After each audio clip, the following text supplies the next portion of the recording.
de Dieu, elle vient de la voûte céleste. Bonjour, bonsoir bien-aimés dans le Seigneur. Nous sommes encore là pour vous tenir, comme nous l'avions promis autrefois, que nous serons désormais au rendez-vous pour que nous puissions vous parler de la part de notre Seigneur. Et aujourd'hui encore une fois, nous sommes là afin que nous puissions vous présenter Christ qui est notre seul appui, notre fondement que nous défendons parce qu'il n'y a meilleur fondement que Christ. Et donc encore une fois, nous vous saluons là où vous êtes parce que nous allons devoir poursuivre avec notre leçon. Et aujourd'hui, nous allons devoir aborder une première sous-leçon sur les 8 abominations que nous avons mentionnées dans la lecture autrefois. Quand Dieu a parlé avec Israël, il s'est adressé à Israël par le biais de Moïse, et Moïse devait annoncer au peuple de Dieu que lorsqu'ils entreraient dans le pays que l'on appelle la terre promise, Israël était chargé de chasser les nations qui habitaient cette terre. Et ça, c'est selon que Dieu l'avait donc ici demandé. Pour que Israël soit propriétaire, il devait chasser tout ce peuple-là. Et Dieu avait prévu à ce que Israël, en y entrant, ne puisse pas cohabiter avec ce peuple. Pourquoi? Parce que ce peuple était un peuple qui commettait tant d'abominations qui ne plaisaient pas donc ici à Dieu. Et ce sont ces abominations-là qui ont plu à ce que Dieu puisse demander à Israël de le chasser afin de ne permettre aucune abomination infiltrer donc Israël. Et c'est ainsi que nous avons lu le livre de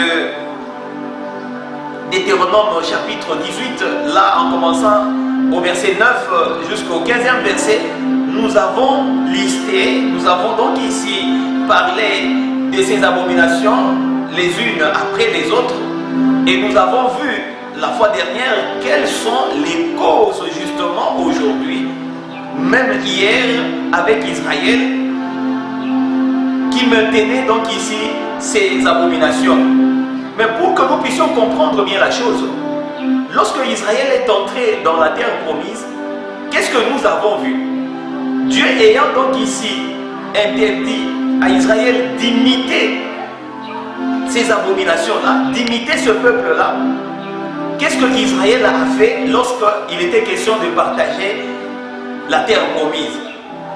Vous vous souviendrez que si vous êtes plongé dans la lecture, au moment où Josué qui devait procéder au partage de la terre promise, au lieu que Israël s'abandonne donc ici à ce que Dieu lui avait demandé, Israël ne va pas chasser toutes ces nations.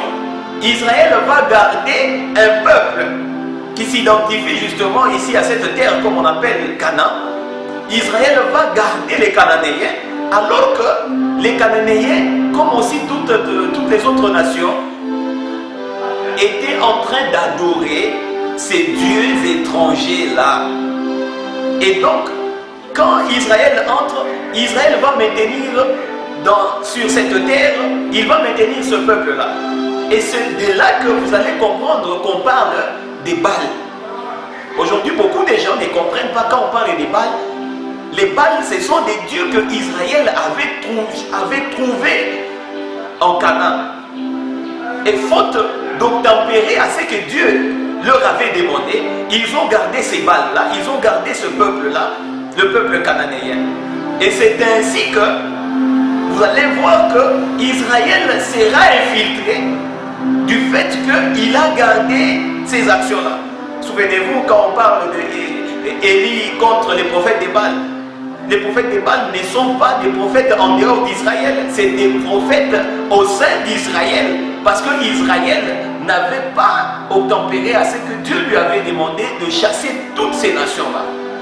Et c'est ainsi qu'aujourd'hui, nous allons voir les causes qui ont fait que Israël maintienne justement ici ces abominations-là et quelles sont les conséquences lorsqu'on maintient ces abominations.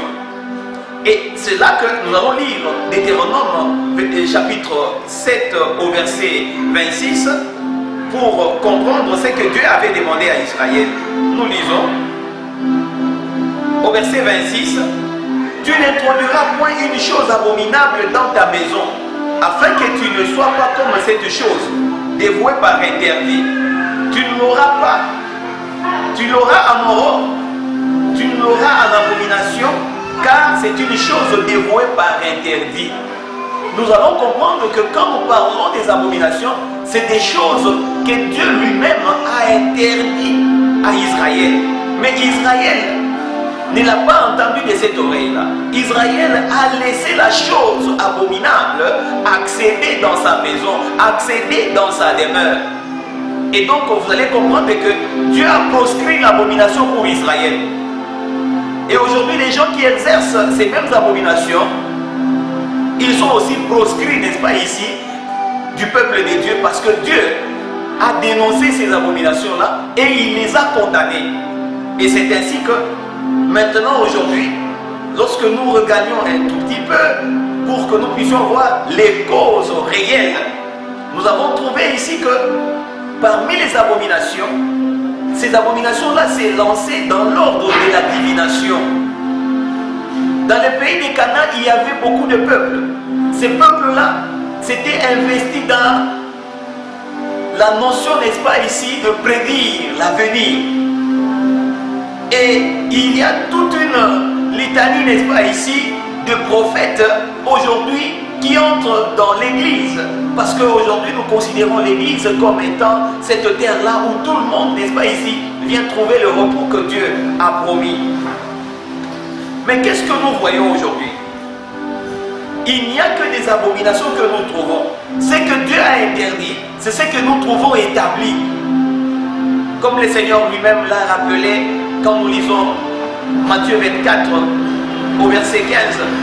Quand vous verrez la désolation de l'abomination établie sur les lieux saints, et que celui maintenant qui lit doit faire attention.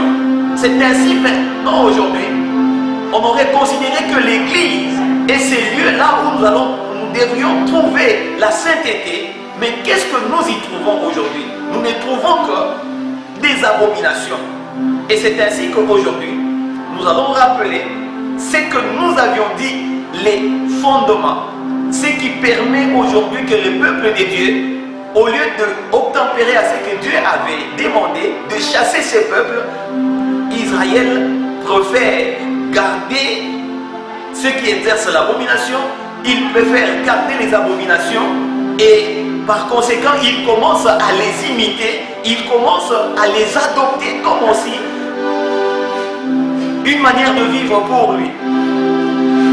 Alors que Dieu a demandé à ce que la chose abominable soit donc ici chassée. Et que nous voyons donc ici, celui qui appartient à Dieu doit savoir dénoncer et condamner les abominations. C'est ainsi que dans notre introduction, nous avons fait voir, comme l'apôtre Paul l'a dit en 2 Timothée chapitre 4 au verset 2 à 5, que les raisons qui font que aujourd'hui Israël, peuple de Dieu, celui qui reçoit la parole de Dieu, arrive justement ici à admettre ces abominations pour 3 raisons fondamentales. Les raisons qui poussent à adopter ces abominations, nous avons vu en lisant justement ici Timothée que la démangeaison d'entendre des choses agréables. Les gens aujourd'hui aiment qu'on leur dise que du bien, que ce qui plaît à leur cœur, ce qui, n'est-ce pas ici, est prévu dans ses perspectives, dans ses projets. Lorsqu'on lui dit autre chose que ça, il n'est pas d'accord. Et c'est là que ces abominations ont commencé justement ici à infiltrer le peuple d'Israël, le peuple de Dieu que nous sommes. Ça, c'est une première raison.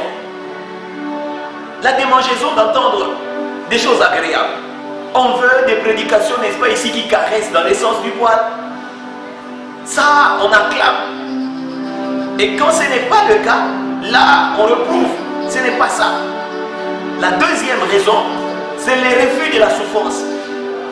Partout, on veut que la prédication qui prend, n'est-ce pas ici, la bénédiction, comme si appartenir à Dieu exclut la souffrance. Alors que le schéma de notre Seigneur, le schéma lui-même du peuple de Dieu, c'est le schéma, n'est-ce pas ici, de la souffrance pour atteindre la joie, pour atteindre la paix et le bonheur. Mais aujourd'hui, c'est le refus catégorique, n'est-ce pas ici, de la souffrance. Vouloir les choses faciles. Ça, c'est ce que nous avons vu avec Paul. Paul a trouvé aussi en Athènes une catégorie, n'est-ce pas, des philosophes qu'on appelle des stoïciens et des épicuriens. C'était en Grèce, en Athènes. Mais qu'est-ce que la philosophie des épicuriens et des stoïciens? C'est la philosophie, n'est-ce pas ici, de bien manger, de bien se vêtir, de vivre à l'aise. Et c'est la prédication de ces jours. Et c'est ces genres de prédication donnent nos lieux, donnent nos places justement ici à des abominations au milieu, n'est-ce pas ici, de ce lieu considéré comme les lieux saints. Et c'est pourquoi l'apôtre Paul a parlé avec les Colossiens pour leur dire que ne soyez pas la proie de ces philosophes. Ne soyez pas leur proie. Parce qu'il y a des philosophes qui viennent, les gens qui tiennent, n'est-ce pas ici, le discours, dans le sens toujours de prôner pour la facilité de la vie. Nous n'avons qu'une seule vie. Nous devons savoir gagner dans cette vie. Et là, on laisse la place à tous les charlatans, n'est-ce pas ici, qui sont en train d'installer l'abomination dans le lieu saint. Et le troisième point, ou la troisième raison, c'est le refus d'écouter la saine doctrine. Aujourd'hui, les gens ne sont pas prêts à la vérité. Vaut mieux, n'est-ce pas ici, écouter les mensonges plutôt que la vérité. Et les gens n'aiment pas être libérés. Et c'est pourquoi on est contre, n'est-ce pas ici, la saine doctrine. Et quand Paul était en train, n'est-ce pas ici, de sillonner, il a vu un hôtel. Et sur cet hôtel-là, il était mentionné, n'est-ce pas ici, à un Dieu inconnu. Et aujourd'hui, la plupart de tout ce monde qui se prête, n'est-ce pas ici, comme étant des prophètes, parce que toutes ces abominations sont exercées par une catégorie qu'on appelle ici les dieux des Baals. Les dieux des Baals, c'est un conglomérat, n'est-ce pas ici, comme on l'a dit, des prophètes, mais qui n'ont qu'un seul objet, ici la divination.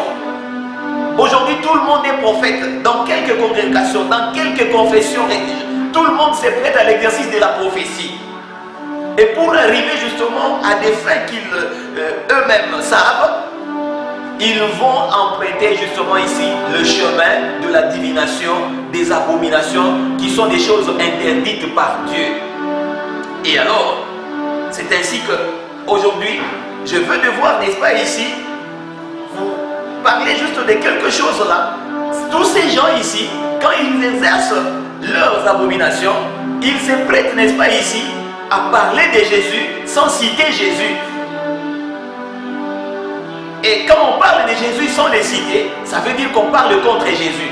Vous allez voir quelqu'un en train de parler de la lumière, et il vous dit la lumière, avec la lumière vous serez sauvés, mais jamais il ne mentionne que cette lumière-là c'est Dieu, c'est Jésus lui-même. Et il faut faire attention à ces genres d'enseignements, à ces genres de prédications. Et c'est ainsi que aujourd'hui, dans ces quelques minutes, nous avons voulu à ce que vous ayez une fermeté dans la foi pour que vous puissiez aussi dénoncer et condamner ces pratiques aussi abominables que Dieu n'a pas voulu pour Israël. Mes chers frères et sœurs, aujourd'hui, vous aurez retenu donc ici cette pensée afin que la chose abominable ne soit point trouvée dans vos demeures. Plaise à Dieu donc ici de nous accorder encore du temps pour que nous puissions parler de sa part. Merci de nous recevoir et à très prochainement.